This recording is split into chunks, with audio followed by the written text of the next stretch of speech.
We are at a water symposium where we're looking at water as a sacred substance. We're looking at the politics and economics of water, what it is, the contamination of water worldwide, and the issues surrounding it from top to bottom. In that light, we have one of the most renowned doctors who have come out publicly about the subject of water and is the author of two most interesting books. Dr. Batmanghelidj is the author of Your Body's Many Cries for Water, and most recently, Water Cures, Drugs Kill, How Water Cured Incurable Diseases. His premise is a startling one, and one that has utterly rocked the medical community. We're very glad to have the doctor on with us today because what he has to tell us can save countries billions and literally trillions of dollars and help to create a much healthier world. Doctor, so nice to have you on with us. Thank you, Mitch. Absolutely. It's now, my pleasure to be on the air with you. Oh, good. I'm very glad. And talk to your audience. Beautiful. Well, they've been waiting to hear from you for a while. Because I've made reference to your work before. I hope they sharpen their ears because what I have to say is very important to them.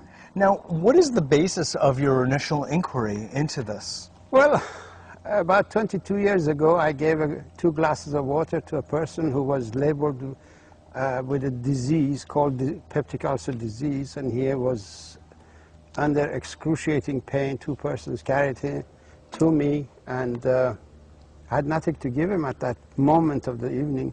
I gave him 2 glasses of water, and the pain diminished, his pain diminished, and within 8 minutes it disappeared. And that is when the world of medicine changed. For you. For everyone. Yeah. Because I realized that water has medicinal properties, the like of which we have never understood. As you know, I'm a trained medical doctor. I was trained at St. Mary's Hospital Medical School of London University. I had the honor and the privilege of being selected as one of the resident doctors of my own university, and then I had the extreme honor of being one of the last students of Sir Alexander Fleming, who discovered penicillin. I'm telling you this to let you know that I was brought up in scientific environment of medicine. So when I discovered that water has medicinal properties, I realized that this topic was never taught to me at the school, and I became curious, so I continued to research the medicinal properties of water. And in 2 years and 7 months, I treated over 3,000 people with peptic ulcer disease with water successfully. And I made a report on this discovery, and it was published as the main editorial of the Journal of Clinical Gastroenterology in June of 1983. And New York Times picked up the article and commented on it, and it was syndicated all over the world. Announced to the world that water had medicinal properties.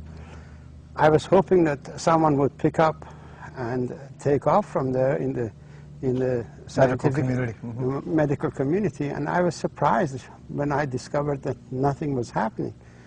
So I became a little bit upset with my colleagues in medicine, because this is a tremendous discovery to realize that water is a medication, but no one is looking at it. Or acting on it. But let me just ask about that study where you got 3,000 positive cures. Yes.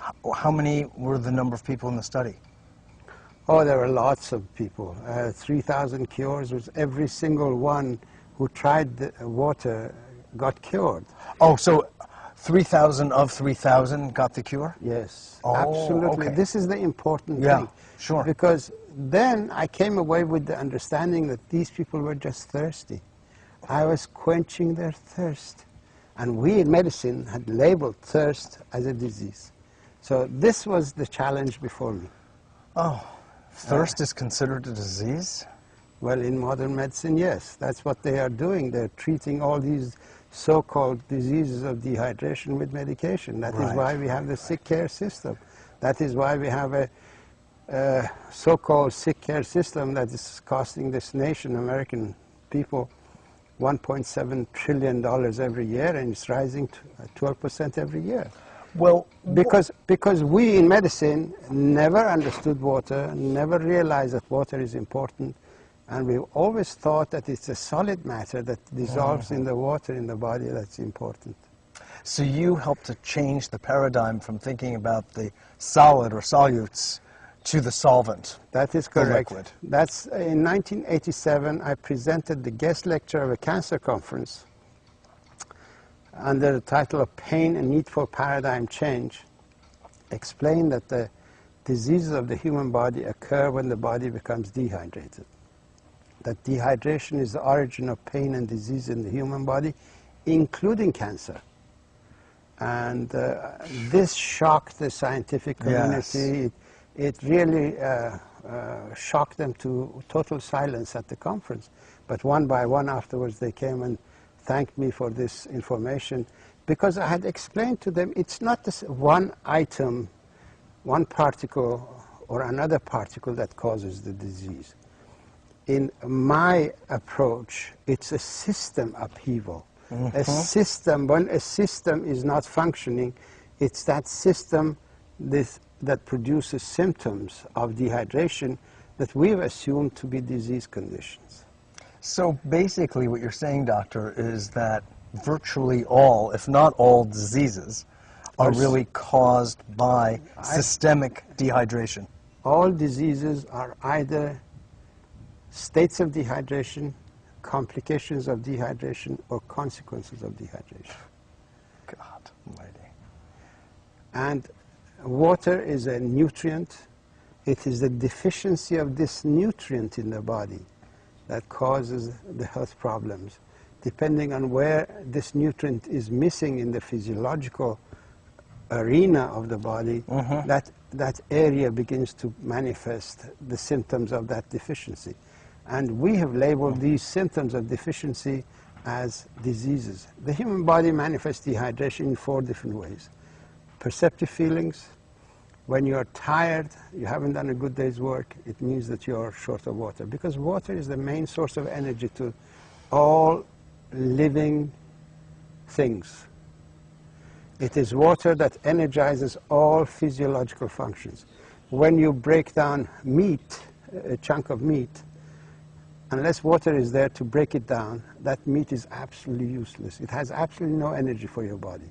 It is only when it's hydrolyzed, broken down by water, that the energy of meat comes out. But it's actually mostly the energy of water that is given to the meat. When you break down a piece of bread or a piece of cheese, it is the water that transfers its energy to what it is breaking down, and we assimilate that energy. So basically, yes, water Well, that's the is... transport function, the carrier function, which is generally known to medicine, is it not? It's not, no. That's not? The process of hydrolysis is a metabolism of water, and the medical community has assumed that water has absolutely no metabolism. It's an inert substance. It is a solvent, a means of transport, and a packing material. These are 3 life-sustaining properties of water. But water has 3 other life-giving properties. The life-giving properties of water are it produces hydroelectricity where you need electricity, when you need energy. All neurotransmission system depends on energy produced by hydroelectricity at the cell membrane of the nerve tissue. Then you have the process of hydrolysis, which energizes whatever it breaks down. And then you have the adhesive property of water, which assembles everything together. So these are the life-giving properties of water that we in medicine never understood. And this is what I brought out, and I published in my book, Your Body's Many Cries for Water. And now, after 10 years of that book being